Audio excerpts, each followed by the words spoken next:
గత 2 రోజులుగా చూస్తూ ఉంటే పెన్షన్ అనేది ప్రతి ఒక్కరు కూడా దీనికి ముందు వాళ్ళ ఇంటి దగ్గరికి వెళ్ళి వాలంటీర్స్ ద్వారా గత 4.5 సంవత్సరాలుగా వాలంటీర్స్ ద్వారా ప్రతి ఒక్కరింటికి కూడా అవ్వాకి కానీ తాత కానీ ఇంటి దగ్గరికి వెళ్ళి ఇవ్వడం జరుగుతూ ఉంది. వృద్ధులు వికలాంగులు కూడా 2 రోజులుగా మనం కూడా అన్ని ఛానల్స్ లో కూడా చూస్తూ ఉన్నాము. ప్రతి ఒక్కరు కూడా పెన్షన్స్ తీసుకునేదానికి గ్రామ సచివాలయాలుగా పడిగాపులు కాసుకుంటూ వాళ్ళ వల్ల కాకపోయినా కూడా వేరే వాళ్ళ సహాయంతో బెడ్ల మీద తీసుకొని రావడం చాలా దురదృష్టంగా ఉంది. గత 5 సంవత్సరాల ముందు టీడీపీ గవర్నమెంట్ లో ఇదే విధంగా పోస్ట్ ఆఫీసుల్లో అక్కడ పెన్షన్లు ఇవ్వడం జరుగుతూ ఉంది.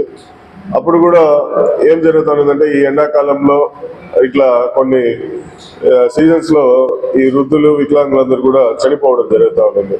ఇవన్నీ గమనించిన అప్పుడు జగన్మోహన్ రెడ్డి గారు వాలంటీర్స్ వ్యవస్థను తీసుకొని వచ్చి ఎవరైతే ఇట్లా మరి కొంచెం ఏజ్డ్ పర్సన్స్ వీళ్ళకంతా కూడా ఇంటి ద్వారానే ఇంటి దగ్గరికి వెళ్ళి వాలంటీర్స్ 1వ తేదీ అయితే తెల్లారితో 6 గంటలకంతా పెన్షన్స్ అన్ని కూడా ఇవ్వడం జరుగుతూ ఉంటుంది త్రూ వాలంటీర్స్ ద్వారా. ఈ మంచి పనికి చంద్రబాబు నాయుడు గారు అదేవిధంగా పవన్ కళ్యాణ్, నారా లోకేష్ వీళ్ళందరూ కూడా కుట్రపడి రేపు ఎక్కడైతే వాలంటీర్స్ వాళ్ళు చెప్తే వైఎస్ఆర్ పార్టీకి ఏడ ఓట్లు వేస్తారో అని చెప్పి ఒక చెడ్డ బుద్ధితో వాళ్ళు ఏం చేశారంటే ఈసీ కంప్లైంట్ చేయడం జరిగింది. వాళ్ళు కూడా ఎక్స్పెక్ట్ చేయలేదు ఇంత రివర్స్ అయిపోతుంది అనేసి. కానీ చూస్తూ ఉంటే ప్రతి ఒక్కరు కూడా దీనివల్ల ఒక 2 రోజులుగా ఎవరైతే పెన్షన్లు తీసుకుంటా ఉన్నారో ప్రజానీకం అంతా కూడా మూకుతాడిగా ఒకేసారి టీడీపీ వాళ్ళ గవర్నమెంట్ ని బంగాళాఖాతంలో కలిపేదానికి రెడీ అవుతారనేసి కూడా ఈ సభాముఖంగా కూడా తెలియజేసుకుంటున్నాను. ఎంత మంచి ఆలోచన జగన్మోహన్ రెడ్డి గారికి. ఒక టార్చ్ బేరర్ మారి ఆయన ఏదన్నా కానీ ముందే ఆలోచన చేసి ప్రజల్లో ఈ విధంగా అంతా కష్టం ఉండకూడదు అని చెప్పేసి ఎంత మంచి దీని స్కీమ్ని పెట్టి వాలంటీర్స్ ద్వారా ఇవన్నీ చేస్తూ ఉంటే వీళ్ళు దీని మనసుకి ఒప్పలేక వీళ్ళు ఇంత చండాలమైన దుర్బుద్ధితో టీడీపీ వాళ్ళు, జనసేన, బీజేపీ వాళ్ళు కుట్ర పని ఈసీ కంప్లైంట్ చేయడం జరిగింది.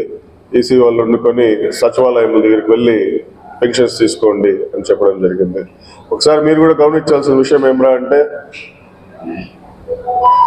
అబోవ్ 60 years ఉండే వాళ్ళు ఎట్లా బయట వస్తారు, వృద్ధులు, వికలాంగులు, దివ్యాంగులు ఎట్లా బయట వస్తారు ఆలోచన చేయాలి.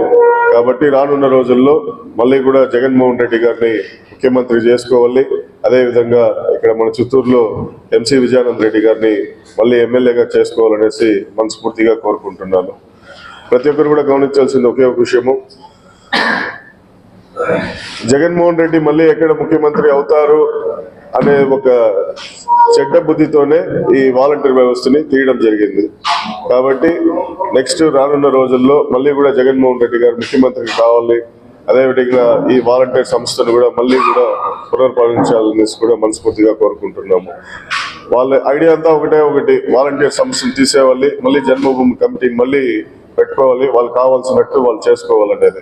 ఇవన్నీ కూడా ఏం జరగదు. మళ్ళీ గెలిచేది మన రాష్ట్ర ముఖ్యమంత్రి మళ్ళీ వైఎస్ జగన్మోహన్ రెడ్డి గెలుస్తారు, ఇక్కడ విజయానంద రెడ్డి గెలుస్తారనేసి మనస్ఫూర్తిగా కోరుకుంటున్నాం.